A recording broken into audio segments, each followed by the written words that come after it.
I'm excited. Let me see. Let me hit this button here. All right. So, welcome to Money in the Morning. It's so great to see everybody. I hope everybody's doing well. I hope everybody's feeling good. In case you don't know, Money in the Morning is where we get together every morning, 7 days a week, and we work on our finances. We don't just complain about our economic problems, we fix them. We don't just complain about generational curses, we make them better. We make sure that our kids are going to have an inheritance, that they know that their parents and grandparents love them, and that we thought about them. We're not leaving our kids hanging out to dry, and we're not leaving ourselves hanging out to dry. We know that preparation is the key to success. We also know that prevention, an ounce of prevention is worth a pound of cure. So anyway, I hope everybody's doing well today. You know, it's funny. Yesterday I kept saying it's Sunday, it's Sunday, it's Sunday. So now it really is Sunday. I hope I'm right about that. Let me know if I still got the date wrong. And so yeah, I felt like today would be a good day to talk about some of the stuff that I seen online that really made me dig into the data and find the answers and the solutions. And before I do that, really quick, I want to remind everybody that you guys know we have a world-class Black financial therapy department in the Black Business School.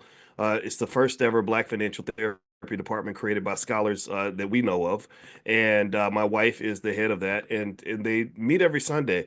And so Sunday night tonight, she's going to actually have another meeting. She does group therapy for those that want to heal, for those that want to do better. And if you are interested, you can text the word love to the number 87948. So text love on your phone to 87948, and my wife will send you a link inviting you to join us tonight in the group therapy session because we got to heal. If we don't heal, we're going to have the same problems that we've always had. So anyway. How many of you, give me a yes or no, how many of you have seen this 50-50 conversation in relationships where there's a conversation about whether or not men should pay all the bills or the majority of the bills and stuff like that? Let me know if you've seen some of this. And this came to mind because I got invited on this show hosted by this lady named Kendra G, who does a lot of interesting relationship stuff. And you know, my wife's a relationship therapist, and I did write a book called Financial Lovemaking back when I was on the faculty at Syracuse. And so when I wrote Financial Lovemaking, I became very intrigued with how money shapes relationships. And what happened was I started to know the difference between ideas that are politically correct versus ideas that are actually correct, right? I learned that political correctness is not always the right way to live your life, that it will pull you into a ditch and have you doing things that don't make a lot of sense. You know, I just looked at the data and I said, okay, I get it now. The research says there's thousands of years of evolutionary biology that says that women like men that have a little bit of money. They don't want they're just not as typically on average, especially a woman who needs money. A woman who doesn't need money might change, but a woman who needs money is not going to be as attracted to a man who's broke as she is to a man who has resources. And it's not politically correct for her to say that. It's not, or just like it's not politically correct for men to say, you know, hey, young, beautiful women, they're appealing. You know, like we're supposed to act like you know it doesn't matter, but it does matter. And so when I would go through the research, I remember just being consistently astounded by how much of the conversation was built around just people saying what they're supposed to say instead of saying what they really want to say. And so the first thing I'm going to say is I'm going to ask you all a question before I even do this. Give me a yes or no. How many of you think that, you know, the 50-50 relationship is one that can work if that's what people want? And give me a yes if you think that going 50-50 is cool. You know, if the woman pays half the bills, the man pays half the bills. Give me a yes if you think that's okay.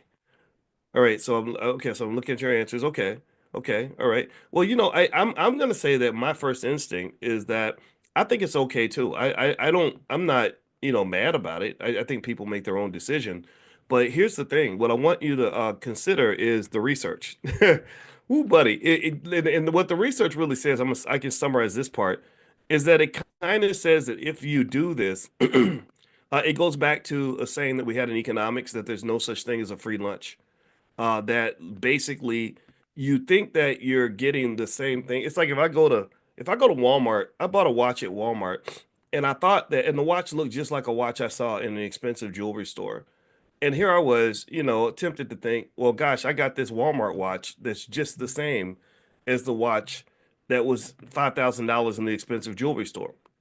And after the watch fell apart in about 3 months, I learned that that just wasn't the case, that my Walmart watch was not the same as the expensive jewelry store watch. Do you get what I'm saying?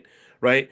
And so sometimes things may look the same on the outside, but they're not quite the same on the inside. You might think you're getting, you might think you've traded your filet mignon for McDonald's hamburger meat and that that's okay, but you learn that there's just a difference. Doesn't mean that you can't eat McDonald's. Some of y'all do, and it's okay. I hear bad things about it health wise, but shoot, who am I to judge? And and so it's kind of the same thing here, right?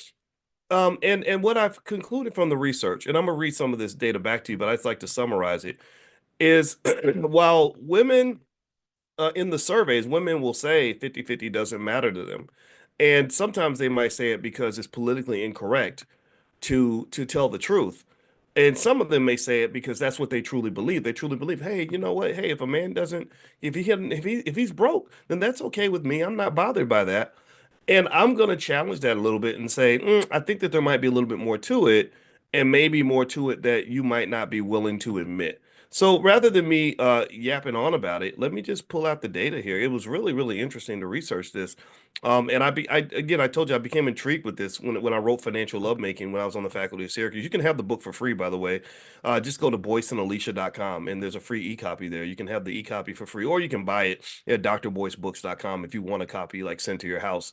Okay, so here's one thing that is heavy. Um, Studies show that women in 50-50 financial arrangements report a 30% higher level of resentment compared to women whose partners cover a larger share. That resentment often shows up not just in arguments, but in intimacy, trust, and long-term satisfaction.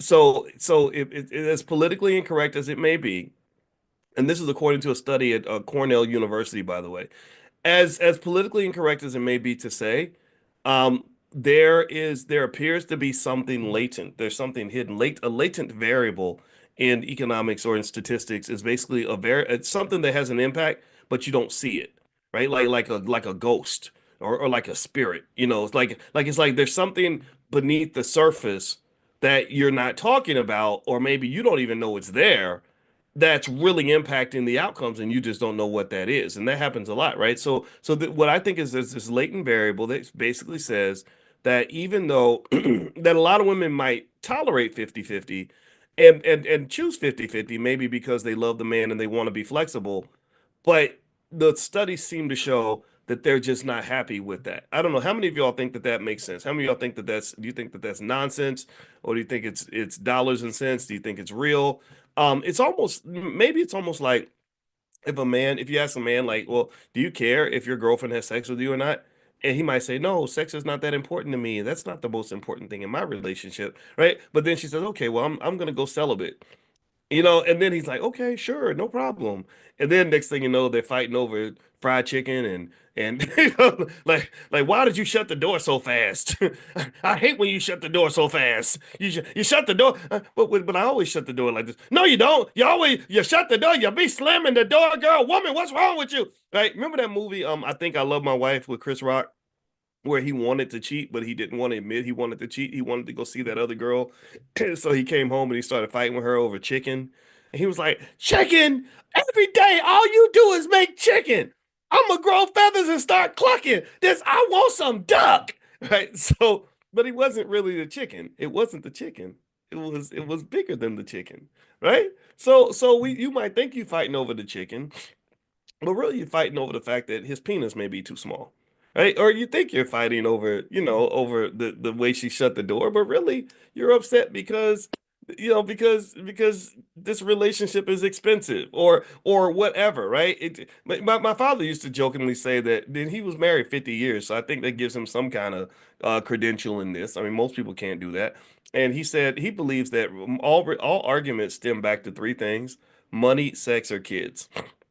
He said those are the three things that you think you're arguing about something else, but really you're arguing about money, sex, or kids. That I don't know. How many of y'all would agree? I don't know. I've only been married 4 years, so which I'm kind of proud of that. Our anniversary is coming up in a couple months. So how many of you would say that that theory is true, or how many of you would say it's more complicated than that? That there's more stuff than just money, sex, and kids. Yeah, I feel like money, sex, and kids comes up a lot. It may not be the majority or the only thing, but it's definitely like high up there, right? And anyway, let me read a little bit more. This is really good stuff.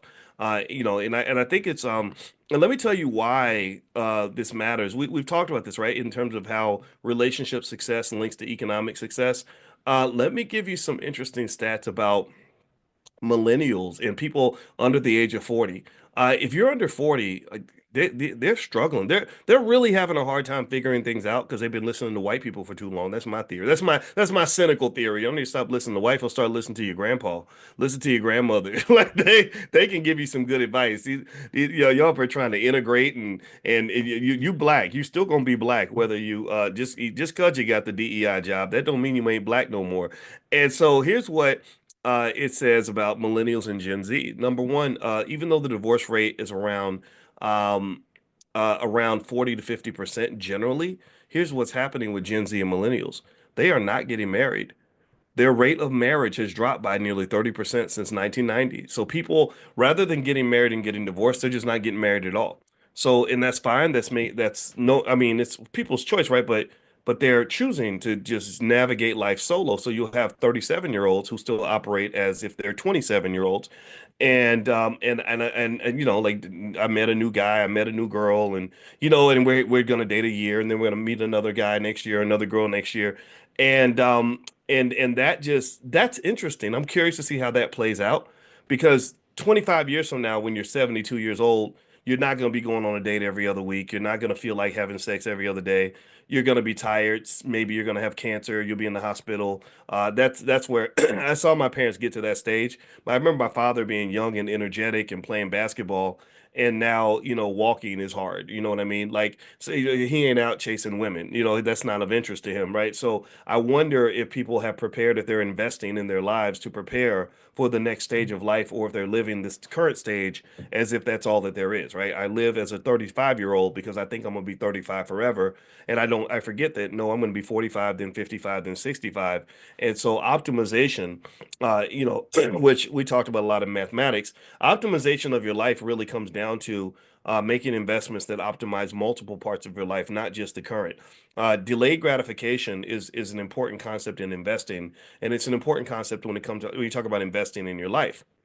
So if you can't delay gratification and all you see is the present in the current moment, and your consciousness can extend beyond the current moment, then typically not only will you make relationship choices you'll regret, you'll probably make financial choices you regret. So a lot of times I make that same argument, this argument that people fail in relationships for the same reason they fail in their finances. Typically people that you see that are financially secure, they're also secure in their relationships. They have the kinds of relationships that build wealth, all kinds of wealth in their lives.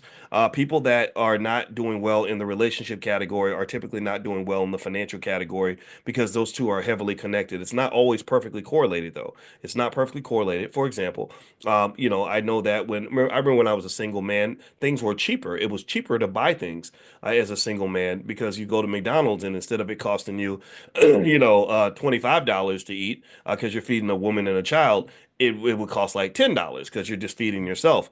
But what I did find is that once you're able to find a partner and a teammate that is also productive the same way you are, it it can make things easier to afford. So when my wife wanted to buy her little cherry red Mercedes, I went with her to the dealership.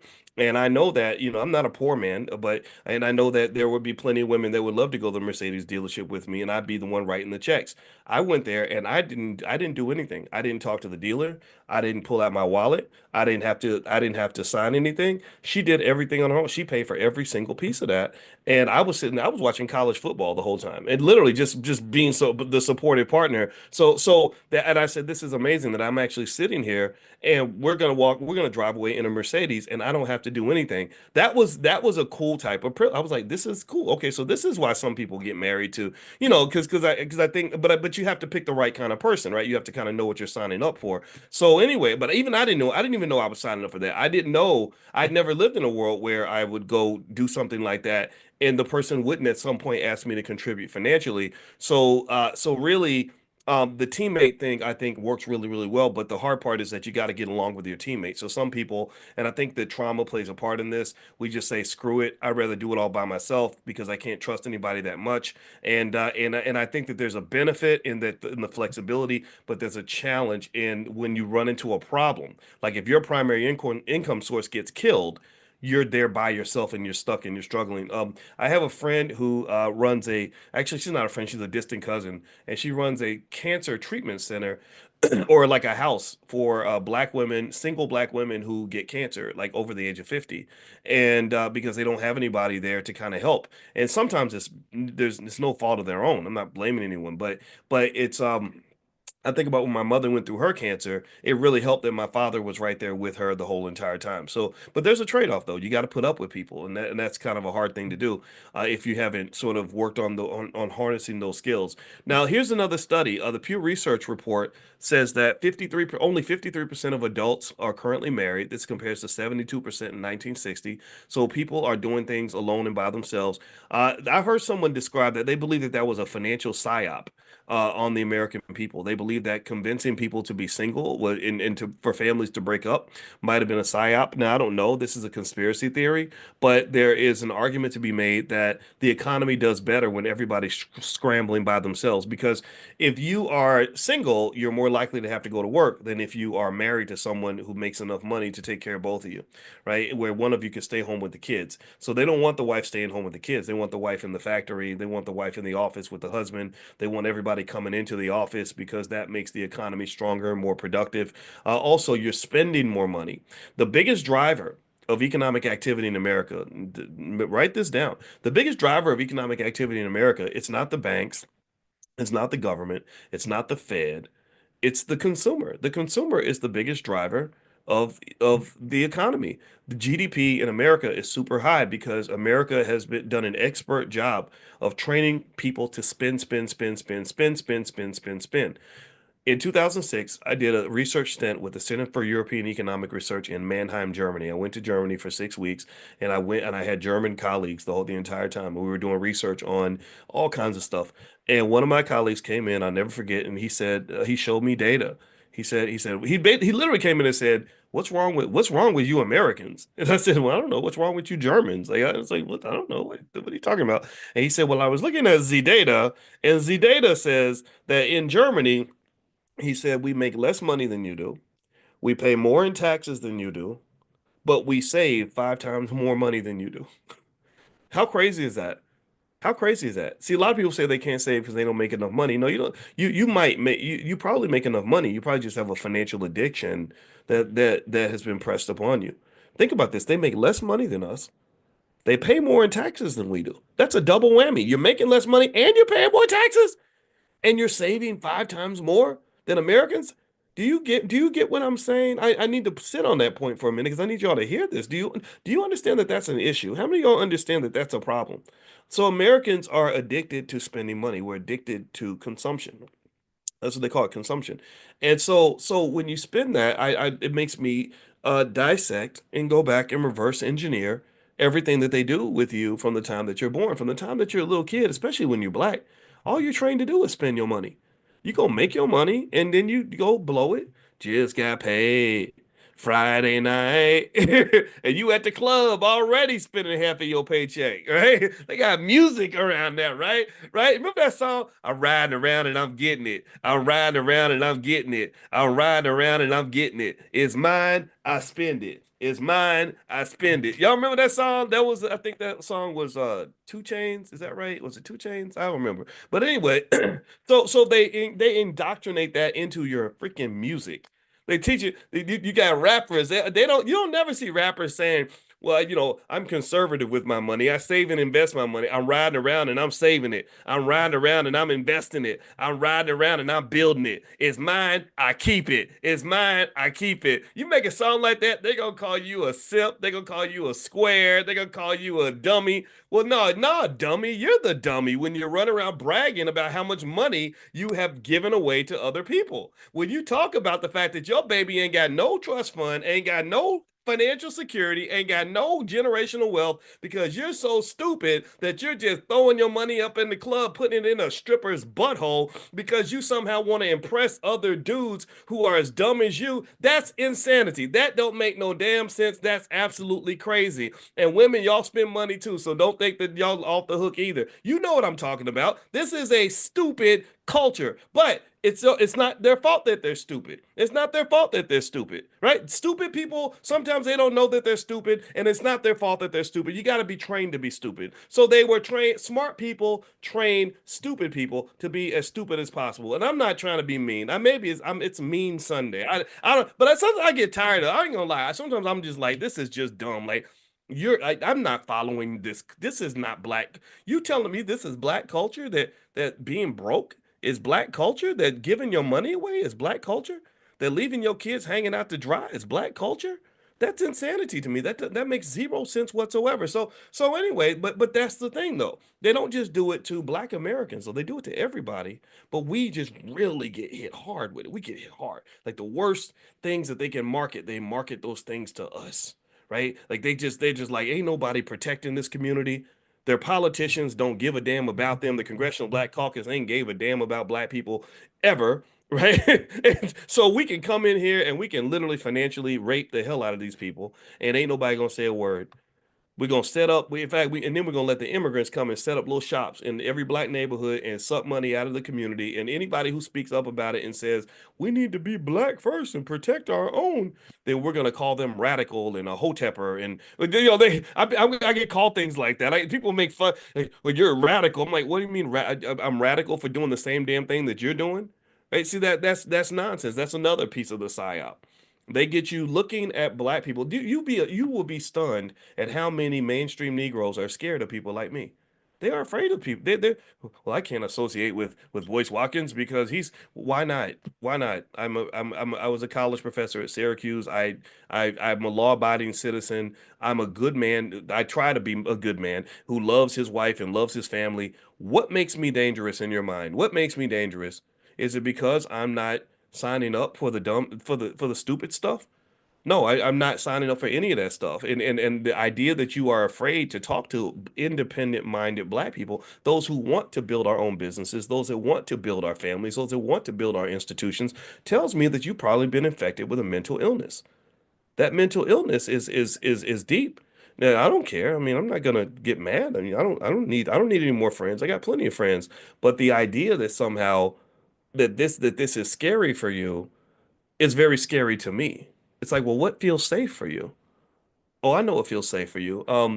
Dying with so much student loan debt that you're never gonna ever recover, and your children will have no generational wealth. What feels safe for you?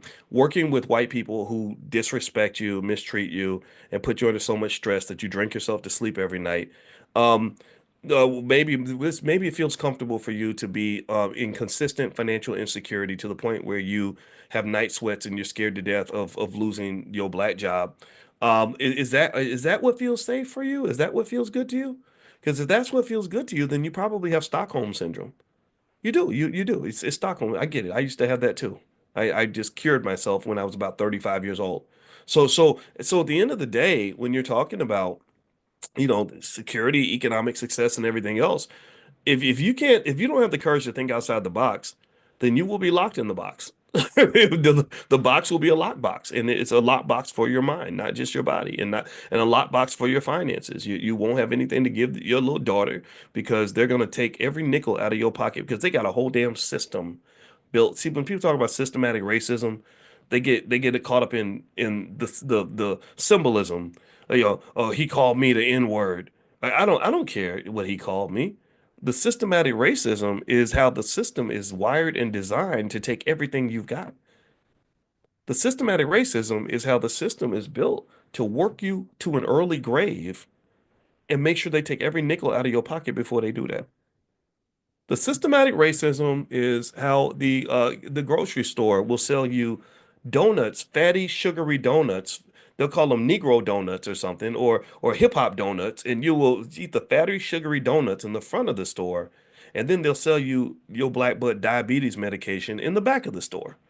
Because they're like, we're gonna make money making you fat, and then we're gonna make money selling you Ozempic or selling you the diabetes medication that you're gonna need. And then we're gonna send you over to our other partners over in the healthcare system who are gonna drain every penny out of your pocket with numerous surgeries and medications that could have been prevented so that we make sure you die a pauper. We want you in that casket with your pockets best be empty. We're gonna rob your grave before you even get in it. They're gonna bury you with the suit you wearing. That's all you're gonna have. If you don't believe me, I want you to take a moment and I want you to look at how many black people die every year and leave zero inheritance. Tell me I'm lying. Tell me I'm lying. How many of you in here got more than $50,000 as an inheritance from any person in your family at any point? You got a lot of relatives. You have a lot of uncles, aunts, parents, grandparents, cousins. Ain't not one of them left you more than 50 grand? You don't work your whole life and you can't leave $50,000 to the kids? I'm not making fun of anybody. I don't want to sound mean. Sometimes I sound mean and I don't mean to do that. But really, I mean it's crazy. And don't think that white people have it all figured out because they get punked too. They get suckered in too. So this ain't even just a racial thing. They just target you more because you're more vulnerable.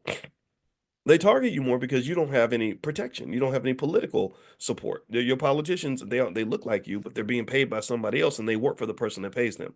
It's like if I'm hungry and I got a cousin who works at Wendy's and I go to my cousin at Wendy's and I say, "You got access to all that food. You should feed me." Well, if Wendy's has a policy that says you better not feed your relatives or you'll get fired, how much food do you think my cousin's really gonna give me? I mean, some of your cousins might really be down. They might sneak you some food out the back or something. But a lot of cousins are gonna be like, no, I am your cousin, but I've got my Wendy's uniform on, so therefore I must represent the brand, and I have to do what my manager tells me because they got cameras. A lot of our politicians are, to me, like Wendy's employees. They show up black. I'm black like you, brother. But when you look at who's paying their bills, the money rules. He who has the gold makes the rules. They're going to serve their boss before they ever serve you. And unfortunately, what happens is that the interests of their boss and your interests tend to be conflicted sometimes. So anyway, let me keep going. Let me keep reading here. And I'm gonna give you some more stats. By the way, I'm gonna send you all a list of because this recession is probably gonna be on its way. I keep reading more data telling me that the economy is going south, inflation's going up, which is stagflationary, which is very, very bad. I don't know why the Trump administration is doing all this. I only thing I can think of, because I don't think that they're crazy enough to want to lose money. Um, is that I'm thinking that what they're trying to do is make a strong stand on tariffs, and then they are going to come back with like some tax cuts and deregulation, which tend to stimulate the stock market. That's what I'm holding out for. I'm crossing my fingers and hoping that they're not just stupid enough to risk Trump being remembered as the worst president in American history. And I say this as a person who doesn't, I didn't vote for Trump or Biden. I voted for Cornel West. I like to make that clear because I get accused of being a liberal. I get accused of being a conservative. I'm neither one. I don't believe that everything needs to be conserved, but yet I don't believe everything needs to be burned to the ground. So I'm sorry if you want to put me in a box. I won't fit. I'm too fat for a box. My wife can tell you that. So here, my fingers are crossed, hoping that what they're gonna do after April 2nd, they got this thing on April 2nd where they're gonna make all these announcements about tariffs. I believe after that, I'm hoping they're going to put that stuff to bed and then start focusing on the things that can stimulate the economy. Because right now, you had the stock market really drop a lot the other day because you had high inflation numbers. And then also coming out next week will be the jobs numbers. And if the job numbers are bad, then you have a bad combination. You have high inflation and a bad economy. Those two typically don't come together. That's like I don't know. That's like losing my job and losing my wife on the same day, even though they could be correlated, right? They shouldn't be. It's like a double whammy. So the economy is doing some weird stuff, and it's a self-inflicted wound. And somebody asked me, they said, "Well, do you think?" Because they were into the politics, they're like, "Well, do you think if Kamala was in office, this would be happening?" The answer is no, it wouldn't be. It wouldn't be. So that's a point for the Democrats for sure. But then again, I there's things Democrats do that I never liked either. So it's kind of a thing, right? Long story short. I'm gonna send you all. One of the things that people do when the economy starts to act weird like that is they invest in bond funds. So I'm gonna send you a list of my favorite bond funds, and I'll text that out to you. So make sure you're on the text list. If you're not on the text list, text the word morning, MORNING, to the number 87948. Text morning to 87948. And I'm glad you guys like this money in the morning thing. Over 10,000 of you signed up to be a part of it, and it's just something I want to do to contribute. And really, every day, I just believe that if you get together every morning, you're talking about economics, then economics becomes part of your consciousness. You're thinking about money. The things you think about and the things you focus on are the things that will grow in your life. So a lot of times, I believe that people struggle economically because they're not thinking about it. They're thinking about money, like I need money, but they're not thinking about how to get money, right? So it's like me saying, "Gosh, I'm so hungry. I wish I had something to eat." But then you're not thinking about recipes. Do you understand? You're not thinking about going to the grocery store. You're not thinking about planting any food in your garden. When somebody comes up and says, "Hey, let's plant some food. Let's go to the grocery store. Let's learn some recipes." You're like, "Ah, man, I ain't got time for that. I'm going to the club, but I'm gonna eat on my way to the club." Well, what you gonna eat? The only way you're gonna eat is what somebody else is cooking for you, which is very dangerous. They could poison you. So ultimately, when you talk about eating good economically, I would encourage you to understand that a person who truly wants to eat good is a person who's gonna learn how to grow their garden. They're gonna learn where the grocery store is located. They're gonna learn where the good restaurants might be located. They're gonna learn some recipes. Do you understand? Because if you learn the recipes, and this is what I want our children to learn financial recipes so they can become financial chefs. They can go in and whip it up. They can whip it up, and you got songs out here about whipping up crack, which is the dumbest shit I've ever seen. You're trying to give a kid 80 years in prison. You don't love black children if you're training them on how to go to prison for 80 years. What's wrong with you, you Klansman, you big racist? But so they'll teach them how to whip up some crack, but they don't know nobody talk about how to whip up some finances. Nobody talks about how to whip up a portfolio. I can show you how to I can show you the 10 crack commandments on how to whip up some real wealth in your family. How about that? How about we whip up some generational wealth, right? So Biggie had the 10 crack commandments. I want to bring in the 10 black commandments. How about that? How about that? In fact, that's the name of my book. My book is called The 10 Commandments of Black Economic Power. And what I did was I laid out a framework of 10 simple ideas. If your family embraces these ideas, not only will you succeed financially, you'll have generational wealth that'll last you 200 years. This is what I do. This is what I do. So anyway, if you want a copy of the book, you can go to drboycebooks.com, or actually, if you want a discounted copy and want to join our Black Wealth Ambassadors program, it's totally free. Just text the word wealth to the number 87948. Text the word wealth to 87948. And a lot of you have already started sending in your stories on what you're doing. I want everybody to know. I want everybody to know about all of you that are educating your own communities, that are out here really, like, really pursuing things, really making sure that your family's better off, that you're teaching the community, you're teaching your church, stuff like that. So I'm going to start celebrating that, because it's not just about what I think and what I'm doing or what we're doing here. A lot of you are doing amazing stuff, and I'm going to really push myself to make sure that that gets mentioned in this platform. Okay. So, anyway, if you want to be a Black Wealth Ambassador where you can get the books super cheap and make it into a business, you can resell them if you want, you can give them away, whatever you want to do.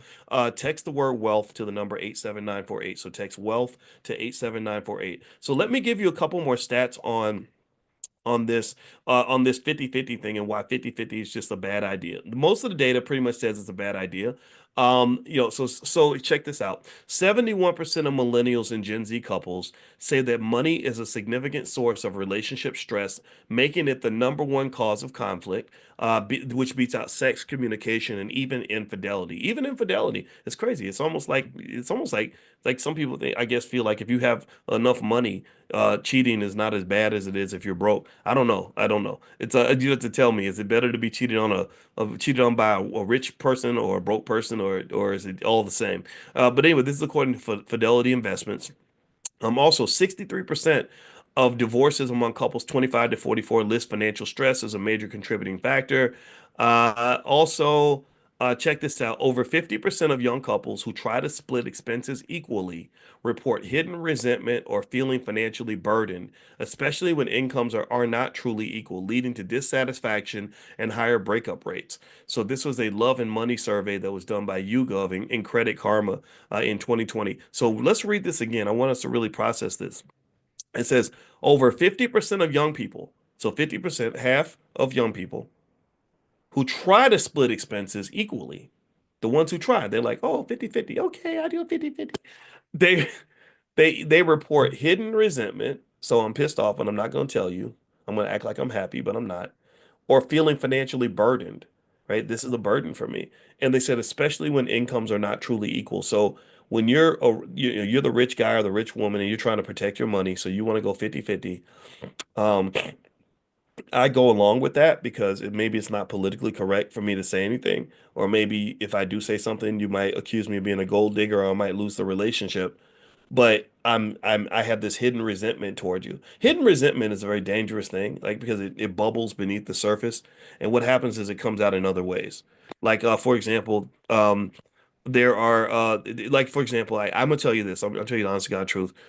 I don't really know if most um, relationships can be super healthy if the woman makes significantly more money than the man. I'm not saying it can't be done, and I'm not saying that there aren't men who can't adjust to that, but I can say that that a lot of studies also show that like if she's out working really hard and making all this money, that there's a greater likelihood of infidelity in those relationships. And a lot of people speculate that maybe it's because the man feels like less than a man, so he needs to find some other way to feel like a man. And that's terrible to even consider. It's horrible to think that that might be the case. But I don't know. This is what the research says. I look at what the data says. I look at what nature says as opposed to what humans say should be the case. We do a lot of what I call social engineering. Like we tell people that things like gender is a figment of your imagination. I don't think gender is a figment of your imagination. No, I know the difference between a boy and a girl. And this idea that they're the same is just go to a track meet or a weightlifting competition and you'll see that there's a difference. And so rather than trying to believe that women and men are the same, which I did believe that for a while, and it really was a terrible thing to believe, and it led to outcomes that I didn't like. So I said, instead of me believing what people are telling me, what the politicians are saying, I'm going to start learning what's really true. So instead of trying to be politically correct, I just wanted to be correct. So I read a book when I was 31 called What Women Want Men to Know by Dr. Barbara DeAngelis. So when I read this book, What Women Want Men to Know, I spent literally weeks studying women and studying how women think and what makes women different from men. And when I saw the difference, I said, "Oh my God, now I know what they mean when they say men are from Mars, women are from Venus." That if I want to get along with women, I have to really learn how to cooperate and coexist with people that think completely different from me in a lot of different areas. Like I'll give you one simple example that took me the longest time to understand. When I hear a problem, I want to solve it. I'm a mathematician. That's what we do. I taught math at Kentucky. When you get a problem, you solve the problem. Why would you have the problem just sit there and just not be solved? But I learned that sometimes emotional empathy is more important than actual problem solving. So when when someone comes to you with a problem, and I'm sorry, ladies, you know what I'm talking about. It's a problem that's easily solved that she's been complaining about for years. And you're like, why don't you just do this? Right? That's not gonna work. So I learned like people want to be heard. They want you to empathize with how they're feeling and validate their emotions. And I was like, what does that mean? Like, I don't even know, so it took me a long time to get that. So when my wife comes to me with a problem that could have been solved in 2019 and she's complaining about it and sad about it, I'm like, okay, boys, don't give a solution. Don't give a solution. Don't give us a just listen, be quiet, just listen, let her get it all out, and then like tell her things to let her know that you know how she feels. Like that's insanity. I'm sorry. Like that y'all that's crazy. That doesn't make any sense to me. But then again, though, we're all crazy. Men are crazy too. We got weird stuff that we do that's weird, you know. And I encourage any woman that wants to get along with men, go read a book about men. And I had a friend like that, and I told her stuff that I learned about women, and then I said, yeah, but also with men, here's some things that are true about men. And she was like, I don't believe that. That's not true. That's not true. Because again, she fell for the political correctness trap that no, men don't think that way. I'm like, no, men are just telling you this, but really they believe that. And she's like, no, that's not true. That's just you. And I said, here. So here's what she did that I thought was so profound. I only 1% of all people would have done this. You know what she did? I told her about the book, What Women Want Men to Know by Dr. Barbara DeAngelis. I said, she wrote another book about men. I forgot what the title is. You have to look it up. Her name is Dr. Barbara DeAngelis. She's a white lady, but she's a smart lady. So don't discount it because she's white. I know that we're a little bit smarter than everyone else, but I'm kidding. I'm being silly. So in her book, she wrote about men. My friend read this book. She took the book and she read it. And she came back and she said, "Oh my God, thank you for asking me to read this book because I learned so much that I did not know." Right? And I think that that makes you better. You know, like it's just like if you're a salesperson, you got to understand your customer.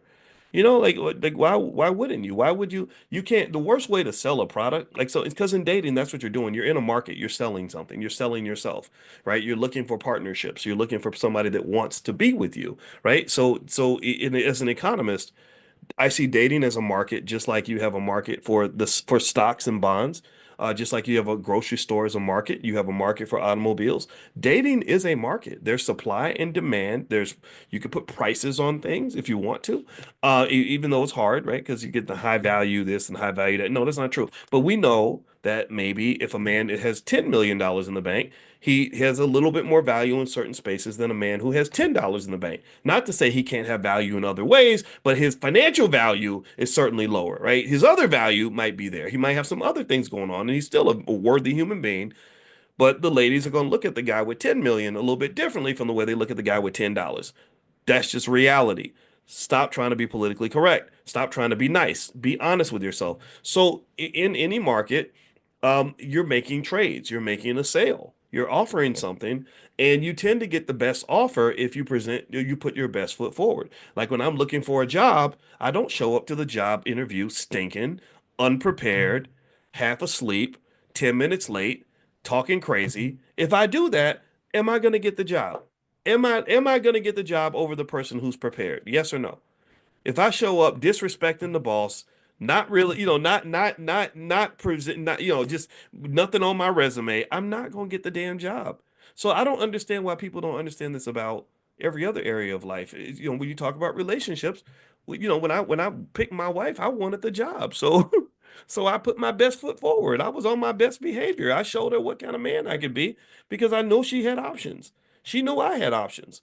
So anyway, going back to this, let's go back to the money side though. I'm gonna just tell you, just the one conclusion is I'm gonna just tell anybody who's doing these 50-50 conversations, be really careful because the data seems to show that it doesn't work. The data shows that generally speaking, women don't like it and they just maybe are afraid to tell you. But they're gonna lie sometimes, and that's just the truth.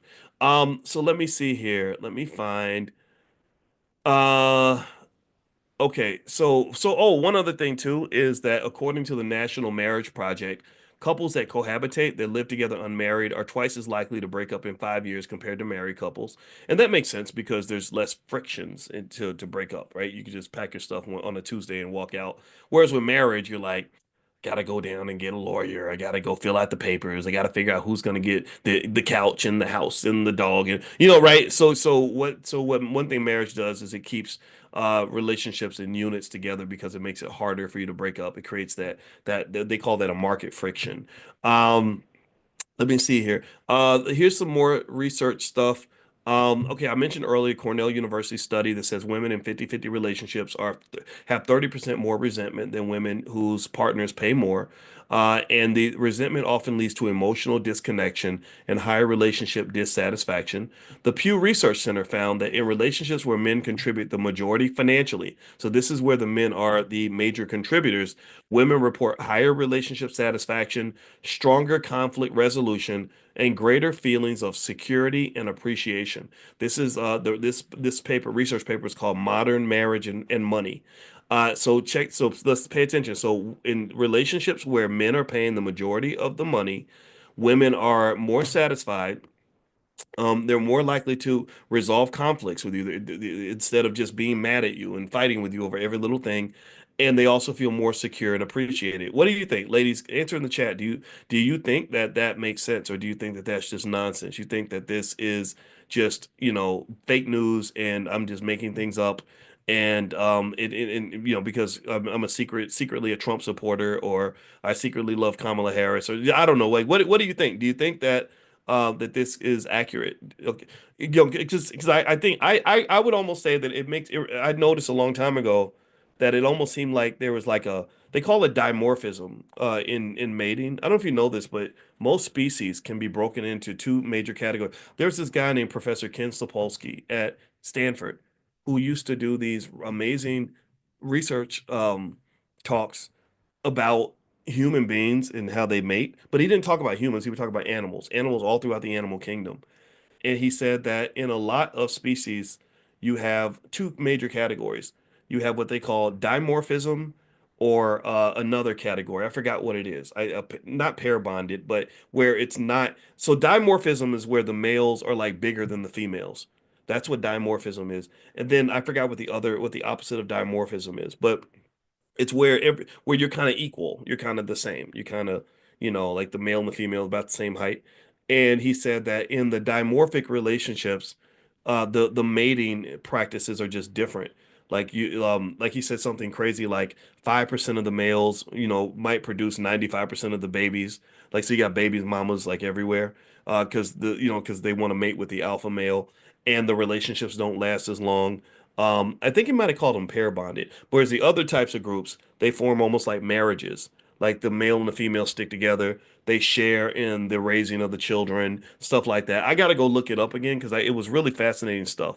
And what was interesting was he said that when you talk about humans, he said it's complicated. He said that we can be both. We can be the types where men and women kind of kind of approach life as equals, and kind of share things and get married and raise the kids together and help with the housework and all that. Or you can have the dimorphia stuff pop out where you have the girl who's 4'8" who wants the to date the athlete who's 6'9", 240 pounds. He's got 25 side chicks, in 14 babies mamas, but that's appealing because she's attracted to that testosterone that comes with him being the alpha, because he won an NBA championship and got a $200 million contract. And so all these mating habits just kind of pop out. And you'll see this through the animal kingdom. I saw this doe, female doe, a deer, a female deer. So this doe was in mating season, so she was feeling hot. She wanted a dude, and so she went, and all the men could smell that she was ready to mate, that it was mating season. So of course, being men, you know how men are, just disgusting pigs. So all these males were trying to hook up with her. They were like, "Hey girl, how you doing?" But doing like deer, they would sniff each other's butts and stuff. And what happened was they said that all the males would gather in a group, and the males on the outside were the weaker males. So the weaker males were on the outside of the group. The stronger males were in the middle. They could hold down the middle of the pack. And so she got there, and of course, every one of the guys was like, "Hey, girl, how you doing? Hey, do you come here often? Like, can I get your number, girl?" And she ignored like all of them, right? Because she was working her way to the middle of the circle. And as she got closer, the males got stronger, and she became more tempted. She started seeing men that she was interested in. And literally, she passed up every single man and went right for the alpha. She went right for the man, right in the middle. And it was real interesting. Like, they had sex and it lasted like 15 seconds. And then she just ran off. She's like, "Thank you, I'm done." And she went and had her baby. And that was it. There wasn't no marriage. There wasn't no child support. Wasn't nothing. Just like, I need his genes. I need his DNA. And when I saw that, it made me look at relationships so different. It made me really think like, okay, this is what you're saying that you want, but maybe this is what you really want. But I think that being conscious of that can really help you to sort of make those decisions that'll put you really where you want to be instead of lying to yourself. So let me read more. And remember, the conclusion of this basically is that I'm convinced that 50-50 just doesn't work. And if you can't go, if 50-50, if you are stressed out financially in relationships, I think that would mean either picking a certain kind of partner that is more of a fit for you financially. I wonder if sometimes when I hear men that are stressed out financially by women, if you're just picking women that are the wrong types for you. I can even say, even when I was financially secure, I didn't really necessarily want to marry a woman that had no money. I could pay for things. Yeah, paying for dinner is not a problem, paying for whatever's, but I didn't want to deal with somebody that had an infinite supply of financial problems where I constantly had to fund that and I wasn't getting any support. I specifically was interested in someone that had some type of capability because that took the pressure off of me. But at the same time, financially, we have a financially dimorphic relationship. I, for many years, have made probably 15 times more money than my wife. So it's one of these things where, while I'll certainly allow her to do what she's going to do and be as free as she wants to be financially, there's never a moment where if she can't handle the burden, I can't step in and fix it, right? And that makes us comfortable in that way. I think it makes her feel secure, yet free to do what she wants to do. Like I'm not gonna block and say, "Look, no, woman, you can't do that. Not in my house, girl. Sit your ass down, anime. Eat the damn cake." Like I don't do that. It's like, well, okay, if you want to do it, that's fine. Oh, you know what? This looks like it's too much for you. I'm gonna step in and help, right? But really finding the situation that really works for you, I think, is really important. So another study, there's so many interesting studies on this 50-50 thing but again, the conclusion is that it's just a bad idea. The Pew Research Center found that relationships where men contribute oh, I already mentioned that. Okay, YouGov America found that over 60% of women under 40, this is for the young women, privately say that they prefer men to pay more in relationships. And what's crazy is that publicly, 60% of them are saying that they support equality. So 60% of them are, they want to be strong feminists in public, but when you ask them what they really think, they're like, no, I kind of want a man to be a man in that way. I kind of want him to step up a little bit, which is really interesting. This is why you can't get caught up in being politically correct, because that'll lead you into a death trap. So they said there's a gap between public and private desire, which often creates unmet expectations. So a lot of times, I think that in life, they always say that, I think I heard a saying that says, life doesn't give you what you want, it gives you what you deserve, and or it gives you what you earned, right? So I might want certain things, but if I'm afraid to be honest with the world and talk about what I want, then I'm gonna just get what I ask for, right? So if I say, if you ask me what do you want to eat, and I want to be politically correct, and I say, well, I want the chicken, but really I want the steak, but I'm too scared to say I would like some steak, then I'm gonna be eating chicken my whole life, and I'm gonna be mad because I really want a steak, right? So I think that having the courage to tell the world what you really want and not being ashamed of that is okay. I think that for men and for women, I think that just I hate the idea that people let peer pressure tell them what they're supposed to want or how they're supposed to want it. I'm gonna tell you, I got roasted bad on the internet when I got married to my wife because I had some men who thought that me getting on my knee and proposing to her somehow made me a simp, or that somehow she kept me locked in the friend zone for 25 years and refused to date me. And they don't know that. Actually, my wife will tell you that I actually was enjoyed being single. I didn't make the move. It wasn't on her. It was just I actually had a whole other life and made different decisions as I got older. And but at the end of the day, all I care about is what I want. All I care about is, are my choices going to work for me? That's the life I got to live. So I can't have much of an interest in what other people think about what I should do with my relationship. I'm like, you don't know my life. Just if you're that miserable that you're obsessed with how I live, then something's wrong with you. I feel sorry for you because I choose what I want. If I want the steak, I'm gonna say I want the steak. And I think that women, same thing. If you really feel that if a broke man can't do nothing for you right now, I don't think you have to feel pressure to lie about that. And I think same thing is true for men though. Same thing flips for men. I see a lot of men get flack because they won't get married, or they'll date somebody and they're like, "Why won't you marry her? You won't do the right thing." Well, maybe she hasn't convinced him to want to do the right thing. Maybe she hasn't presented herself as a person that he should want to marry. I think that that's something that has to be acknowledged as well, because marriage is a major, major commitment. Marriage is really hard. Marriage requires special skill. Marriage is very risky because if it goes bad, you lose a lot. You lose a lot. You lose a lot. So as much as we want to talk about, as much as we might want to talk about the men, and believe me, there's a lot to talk about. You know me, my whole theory is like I think not having fathers in the house has really done a major horrible number to a lot of our men. But in terms of confidence and clarity and purpose and stuff like that, I think as a man as a head of a household, you got to know who you are and where you're trying to go, and you typically get that from another man.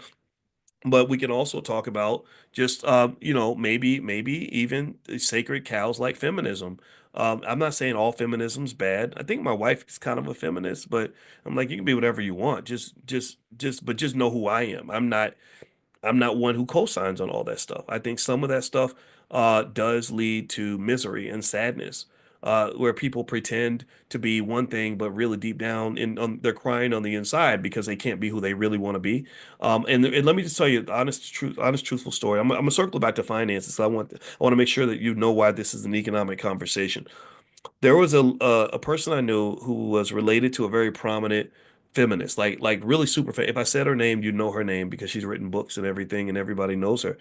And she said when I got really close to her, um, I started seeing things that kind of led me to see behind the curtain to know that not all of this is reality. That there was the public persona that she had to maintain, the tough feminist thing, but the private persona was that she was very lonely and she didn't have anybody. She got sick and went to the hospital and said nobody was here to pick me up at the hospital, and that made me sad. And she said what that made me realize is while I'm still happy to be a strong woman and a strong feminist, she said, I realized, you know what? I'm glad I got my husband. I will sacrifice to keep my husband. I will, I'm committed to my family. I don't care what nobody says. And I think I think that that's important. And same thing's true with men. Men get, other guys telling them, you got to be a tough guy. You can't let no woman do this to you. And next thing you know, you talking crazy to that woman. And then she's in somebody else's arm and you up here crying, so really, um, in my view, let's circle it back to investing. I invest heavily in the things that I want. And I know that I can't have the things I want in my life if I don't sacrifice for those things. If I want wealth, I got to sacrifice to get wealth. If I want to keep my family, I got to sacrifice for that. Whatever it is, if I want to be fit, if I want to lose weight, I got to sacrifice for that. I got to submit to that. So people that kind of make you think that you don't have to submit to anything are typically people that are never going to have anything. And that's why, and so the same reason people have a lot of relationship misery is the same reason a lot of people are broke. Why are you broke? Well, you're broke because you don't submit to saving your money. You want to go ball out and be a sucker like all these other fools on TV. Maybe you're broke because you won't submit to the idea that you need to be in the stock market like all the other wealth builders in America, but you want to just follow and do what everybody else is doing. Maybe you're broke because you won't submit to education. I would go to college. In college. I remember I had friends that would not study. I was like, why aren't you studying? You're a black man. They're gonna make you a slave if you ain't got no skill set. If you don't have anything on your resume, if you don't have anything that can allow you to survive and prosper, then they're gonna mistreat you. And then you're gonna say, well, they just mistreat me because I'm black. Oh, of course you're black, you big dummy. That's why you got to show up prepared. You're not just black. See, because you're really disrespecting black people when you say that it's because you were black. That's the thing that this is something that I think is fundamentally true. Stop telling me that all this happened to you just because you're black. We know you black, and we know that black people don't get a fair shake like everybody else. We know these things, but this didn't happen to you just because you black. Maybe it happened because you're black and maybe it happened because you're black and lazy. Maybe it happened because you're black and unprepared. Maybe it happened because you're black and you waste all your money. Maybe it happened because you're black and you have no discipline. Maybe those are the things that cause this issue. So, yes, we know you're black. We know that a lot of things are going to happen because you're black. I got a t-shirt. Did y'all know? I got a t-shirt that says because I'm black. I really do. And I made because I know that we know I'm very race sensitive. I'm a what they call it, a black identity extremist. I probably fit that description because I every day I wake up and I know that I'm black. So we know you're black, and we know that things will happen to you because you're black, but it didn't happen only because you're black. Because the black man who's unprepared is going to be more of a victim than the black man who is fully prepared. Do you understand?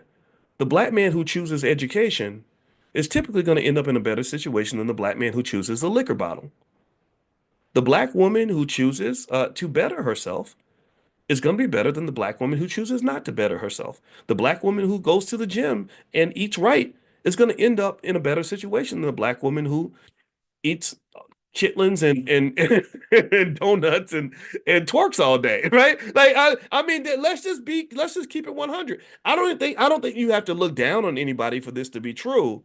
But when they come to me and they say, "Well, this happened to so and so just because he was black," I'm like, "No, I get it. Yes, things happen because you're black, and because things happen because you're black, that means you have to be more prepared because you're black."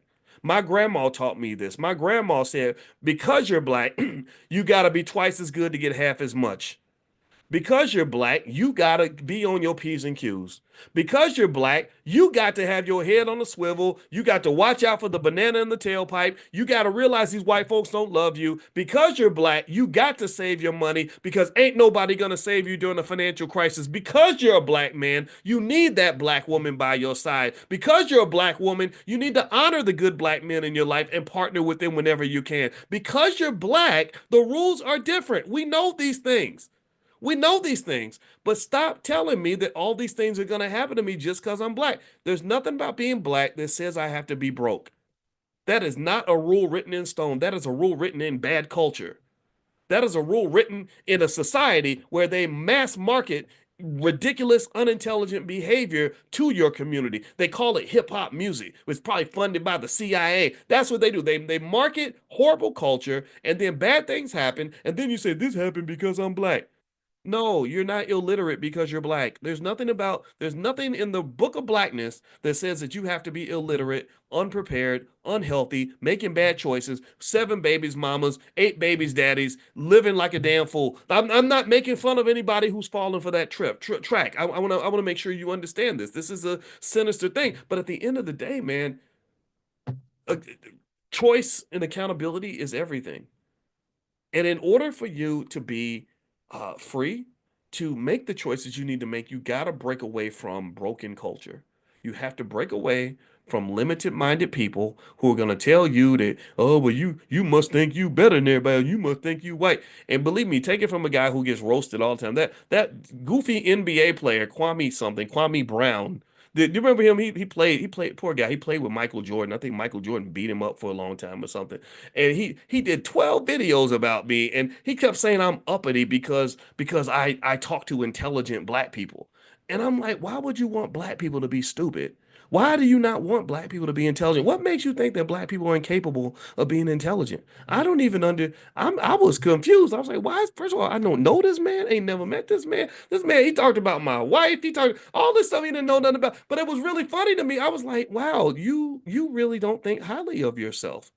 You really don't. Maybe that's why Michael Jordan was so mean to you because nobody raised you to understand that you can be whatever you want to be in this world, and you got to stop walking around letting people make you believe that because you're black you're supposed to be stupid, or that because you're black you're supposed to be lazy, or because you're black you're supposed to be broke, or because you're black you're supposed to have a messed up family, or because you're black you're supposed to be traumatized. I hate that. I hate that. We literally have like the trauma Olympics. Well, you ain't really black. You didn't grow up black because when I grew up, we were so poor we had bologna sandwiches with no bologna. No, no, no. Well, you know what? Well, you ain't really black because when I was 7, I watched my mama shoot my daddy in the face. Right? You ain't really black because when I was little, they evicted us and then we lived in the streets and had to go kill people to make money. Like it's like I get it. We go through hard times, but I personally think that self-esteem is critical. I think that black esteem means that we can manufacture our own black privilege. We can manufacture our own black excellence. I also believe that given that preparation is the key to success, you can prepare for whatever you want. I'm gonna end on this. This is the last point I'm gonna make.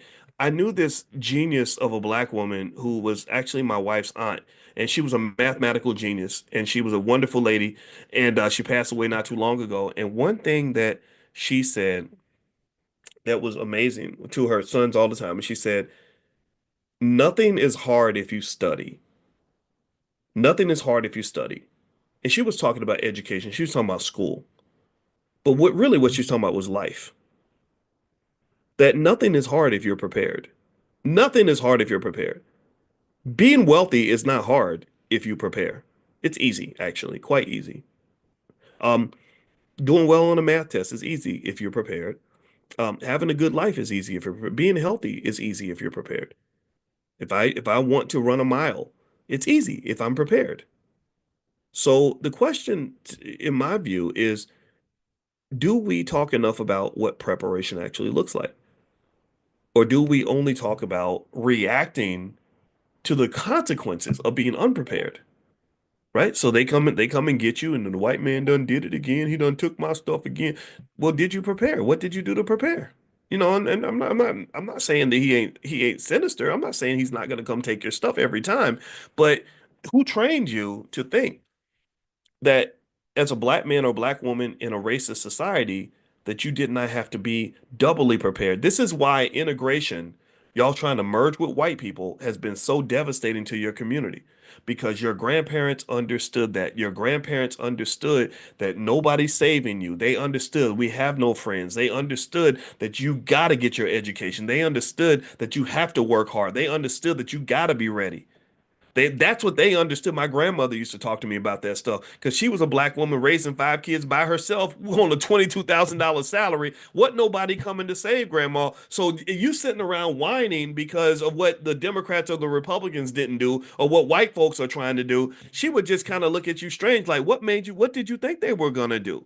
Did you think that they were Santa Claus for like what made you think that these people are really here to help you? They're not here to help you. They're here to take from you. So the question at that point is, what are you going to do about that? So I can tell you what I'm going to do. I'm going to be the best husband and father I can be and raise my children to the best of my ability and love my wife as much as I can. I'm going to study and learn every single thing I can possibly learn so that my brain is full of knowledge and skill sets that will help me to be successful. I'm going to save and invest money at the highest levels possible, institution build as much as I can, and do my absolute best at everything I do because I know that being black should mean being as excellent as you can be on every moment, every available moment. It does not mean you're perfect. It just means you're doing your best. I don't know if we are trained to simply do our very, very, very, very, very, very best. That is a core value such that if your children are infused with this basic idea, they are going to have a 99% probability of being successful at something. This is black culture. That is what black culture looks like in this space. So I want to say thank you guys for hanging out with me. It was real. I love you. And I'll see you all tomorrow. And also, I'll text out that link to the bond funds. I told you investing in bonds is a good way to deal with recessions. That's how you prepare. So I'll send that to you in later on. Make sure you're on the text list. Text the word morning to 87948 if you'd like to receive that. So text the word morning to 87948. Also, those of you that want to learn stock options, we're in the third week of our coin program. That stands for the Certified Options Investing Network. It's a 12-week intensive. I teach myself. It's a small group. Only 40 people are allowed in the group. And we're going to do another cohort in about 9 weeks. So if you want to talk to someone about joining coin, just go to drboycecoin.com, drboycecoin.com. And also tonight, Dr. Alicia, my wife, who is the head of our Black Financial Therapy Department, is going to be hosting her weekly book club. And I think that she's going to do some relationship stuff. She's trained on that. So if you want to join or get notified when she does things, text the word love to the number 87948. So text love to 87948. So have a good day, everybody. God bless you. And I'll see you soon. Take care. Bye bye.